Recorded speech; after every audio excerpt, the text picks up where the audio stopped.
Hello everybody, welcome to Gaming 69. This is another little update on the WWE 13 game. Like I said, I am following this and Resident Evil 6. There's not much on Resident Evil 6, so mostly I'm just going to be doing WWE 13 so far. Now, IGN released a video on their exclusive WWE 13 first look. Right here they have the first 8 confirmed superstars, and one thing I really find interesting is the WWE single player will be returning with the Attitude Era. So guys like Stone Cold, The Rock, etc., they're going to be in the game, which is going to be awesome. From what it sounds like they're talking that the road to WrestleMania will be like a I don't want to say flashback, but I guess a look back. It's basically going to be like the Attitude Era. It's not going to be PG Era at all. It's going to be Attitude Era. And that's going to be really interesting to see because the Attitude Era was probably WWE's best era. The PG Era currently is their worst, and it's probably going to end up being their downfall. Who knows, maybe they'll make it right with the 1000th episode, but I don't think so. Oh well. Alright, so I'm actually going to read this directly off the site, then I'm going to talk about it a little bit. So, change is inevitable. The world of professional wrestling can come in the blink of an eye. One match, one move, one speech. The simplest things can change the fortunes of many in an instant. Over the past year, the WWE has undergone a sort of revolution, a shift in tone that has allowed two distinct ideas, sports entertainment and wrestling, to coexist better than they have in the past. The show and the sport are finding equal footing. It's largely due to the efforts of one man, CM Punk. Within WWE's revolution, CM Punk is its visionary. Almost 1 year ago, Punk sat down on the stage in front of millions around the world and did something remarkable for a form of entertainment that is orchestrated as it is raw and real. He spoke his mind. His electric speech struck a nerve with passionate fans who love the art of wrestling more than the theater that surrounds it, but don't always feel listened to. Punk proclaimed himself the voice of the voiceless, vowing to change things for the better, or quit. Since that fateful day, things have been different. Talented performers who could catch a break started to appear on television more. Storylines started to become more interesting, using talent in smarter ways. The line between wrestling's intertwined notions of reality and fiction began to blur. Many found themselves, for the first time in a long time, more captivated than captive.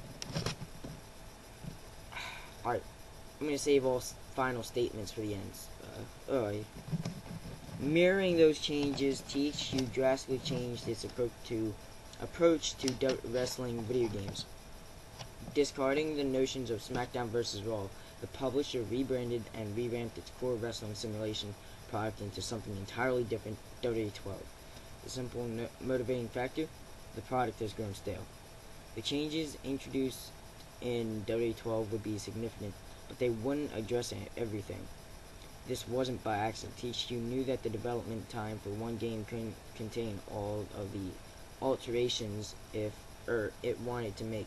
The publisher and its development team had committed to a multi-year plan. This year, more of that vision will be revealed in WWE 13. Now, first thing I have to say is storylines are not becoming more interesting. Okay, they're becoming more interesting compared to the beginning of the PG era. I mean, sure, they're getting better, I will admit, but they're not interesting. They are far from interesting. They are not using talent in smarter ways. Not at all in smarter ways. For example, they always put Burge Clay in these squash matches. Now, last night on Monday Night Raw, they did do a little thing where he faced Big Show, but it wasn't even a match. It was, honestly, and they had Kofi and Truth come out. For what reason? Why would they do that when obviously Big Show is going to just gonna squash him. He's just gonna stomp on him, and he's gonna take him out. So why the point in doing that is? What the point in doing that is? I have no idea. Anyway. Oh wow, there's more.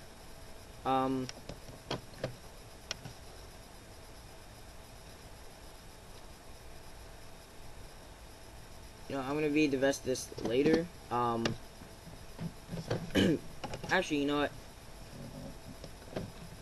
Alright, I'm gonna read the last part, and then we're gonna be done with the whole reading crap. That said, THQ's addition to WWE13 are still numerous and significant. The biggest of these deals with context-sensitive power moves, excuse me, that enable players to recreate some of the most memorable and spectacular moments in WWE history. These actions, which range from literally breaking the ring with super heavyweights to bulldozing a rival through the ring barrier to catching a finisher in midair, can only be enabled by certain wrestlers in specific locations and instances, much like the appearance of a finisher icon and an OMG logo will appear. Really? An OMG logo will appear above a character's head when they are capable of executing these moves, these devastating maneuvers, which can quickly change the tide of a match or even end it. The developers are also in the process of creating specialized visual and audio methods of presenting these moments, ensuring they feel as significant in the game as they do. Yo! Okay, that is sick. If you're using two super heavyweights, you can break the ring. That is awesome. So if you're using guys like Kane against the Undertaker, you can break the ring. You can bulldoze someone through the ring barrier. That is awesome. You can even catch finishers in midair. So, let's see.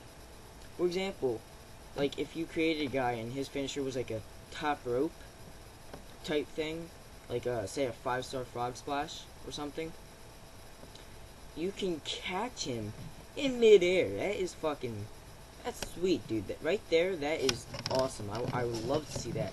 I definitely want this game now more than anything, other than Resident Evil 6. You know, I really want Resident Evil 6, but WWE13, this is gonna look good. They always do a really good job of hyping it up, and it always ends up looking pretty good when it comes out. Not always as good as it's been hyped, but still pretty damn good. So this is going to be interesting to hear, or to see. But, no, one thing I don't like is an oh my god logo. An oh my god. What? What? What? Oh my god! What is this? What was his name? The guy from ECW, he always did the oh my god crap. Well, anyway. Seriously. What? Okay. Anyway, so let's, get on with the first 8 superstars that have been confirmed in the game. The first one is the Big Show. Tampa, Florida, finishes chokeslam and the WMD. His overall rating in the game is 92. That sounds about right. Chris Jericho. His overrating is also 92. CM Punk. His overall rating is 93. Mankind. Yeah. Throwback, baby. I think that's what I meant to say. Yeah, a throwback. That's what I meant to say earlier. It's a throwback, yeah. His overall rating is 91. Mark Henry, whose overall rating is 89. Sheamus's overall rating is also 89, and Sheamus is in the game, as I just said, obviously. Stone Cold Steve Austin. Yes, yes, yes. Daniel Bryan saying yes, yes, yes to that all day. And his overall rating is 94.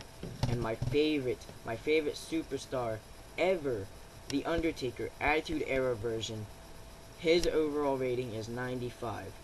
And he actually has the Hell's Gate. I don't think he had it in the last one. I'm not sure. I think he did. But this is the Attitude Era version, meaning this is before the haircut and all that, you know, crappy stuff. No. Alright, there's more, so I'm going to read more. Anyone who has watched wrestling for any period of time understands that different broadcasts require matches of different lengths. The amount of time to 3-hour Monday Night Raw, for example, differs greatly from what would be possible on a 3 to 4 hour pay-per-view. In the past, wrestling games didn't take this concept into account. WWE 13 does. Alongside selecting arenas, characters, and a number of finishing moves available at the start of a match, a new option which remains from 0 to infinity, players will be able to adjust a setting called Match Experience. 3 settings: quick, normal, and epic. Will affect the overall pacing of a fight, independent of AI difficulty. Oh, wow. Hey, you know what? That's cool. Okay, so you've got AI difficulty, and then you've got this match experience. So it'll be quick, it'll be normal, or it'll be epic. So you can create like some really beast, awesome fucking matches, which will be, I actually think that would those kind of matches, epic matches, would be good for YouTube. They would be pretty awesome fights, and you know what, the AI against the AI, and being able to change the pace of the match, that is really bravo. I am really impressed with what I'm hearing right now. Factors such as momentum, damage, enemy aggressiveness, and even kick out and reversal rates will be affected. The difference can be staggering. Quick matches feel lightning quick compared to epic ones. Excuse me. Where superstars seem to have limitless stamina and health. Best of all, this concept will make its way to into the single player campaign as well.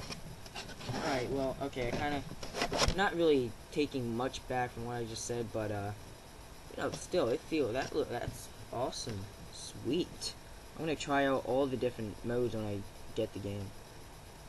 Match experience modes and spectacular moments are some of the finisher or flashier ideas that will accompany a still in development overhaul of the overall audio experience, which will attempt to better capture the atmosphere of a live event, including the reactions of WWE's own announcers to some of the stunning developments that happen on television each and every week. All of this is in addition to the dozens, perhaps hundreds of subtle tweaks the game's designers make day in and day out. WWE 13 is currently still in alpha state, meaning the team has another 6 or so weeks to tune and tweak features before it goes into an aggressive 3-month campaign to eliminate bugs. Well, I hope they eliminate the multiplayer bug. That means more moves are being added. Better weight detection is being implemented, so the smaller Rey Mysterio can't body slam the 500-pound Big Show. Yeah, that made no sense in WWE 12 that guys like him could do that to guys like Big Show. In fact, super heavyweights like Mark Henry or Show now have different frames to better capture their enormous size.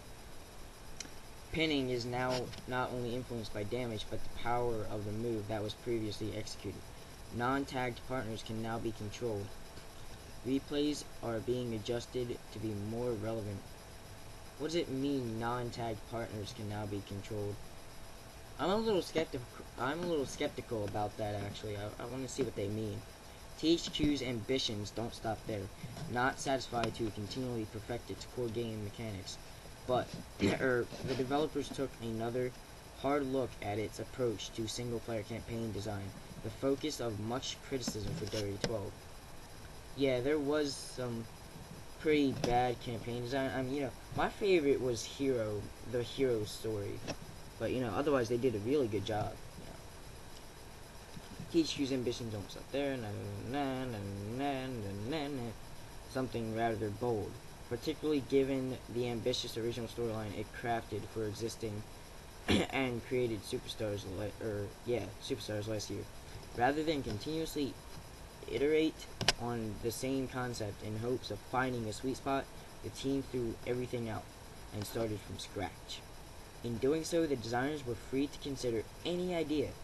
Given the changes going on in the modern day WWE, it seemed only fitting that THQ turned to one period of time for inspiration. the wrestling revolution that forever changed the perception of sports entertainment. The Attitude Era. Yes! Son, the return of Attitude! The Attitude Era symbolizes all that can be rebellious, shocking, and brazen about wrestling. In many ways, it embodies the best of the industry and was responsible for some of the greatest personalities and storylines of all time. During the 90s, the WWE lived on the edge and sometimes crossed the line of decency to beat its competition. The result was a period of unprecedented success. You know, it wasn't just the 90s either. It was up until about 2010. So, as much as the modern era of WWE is forging its own path, it owes much to the stars that emerged some 15 years ago. The Attitude Era created a new world for WWE. It rewrote the rules. It's unlikely the company or the sport will ever see such radical thinking again, born mostly out of necessity. Those in charge seemed to literally do anything and everything that would come to mind at first in hopes that something would work, and eventually to keep that momentum going. The Road to Wrestling experience for WWE 12 attempted to tell an original storyline focusing primarily on three superstars, Sheamus, Triple H, and the created wrestler of the players choosing in an effort to dictate the overall narrative. And actually, you didn't even get to choose your character, really. You can make your character, but you didn't get to choose the name, the finisher, etc., etc. Many matches ended through scripted cutscenes that took control away from the player, whether because of the limited character selection or the fact that the storyline removed match control from the player. Many were averse to the entire concept. It turns out THQ has been listening. Road to WrestleMania is dead. That's where Attitude Era mode comes in. Yes! Okay, so I know there are going to be some fans of the Road to WrestleMania series probably watching this, but this sounds a lot better. Personally, the Attitude Era mode. Let's just keep reading on them first. Despite the fact that the Attitude Era is a well-documented part of history, THQ's goal here is not to reinvent the past, to change things just for the sake of doing so. This single-player mode is an abridged recreation of a memorable time in sports entertainment, allowing players to journey through various storylines as 8 of the most popular superstars of that time, including Stone Cold Steve Austin. Yes! The chapter-based saga moves through WWE's struggle and eventually triumph during the so-called Monday Night Wars, which saw the company on the brink of defeat at the hands of powerful rival WCW. Told from the perspective of the WWE during that period, matches and in-game cutscenes are supplemented by superb video packages assembled by WWE's own editors. These short vignettes put matches, feuds, and larger industry developments into perspective, not only keeping the overall story going, but giving a bit of history lesson in the process.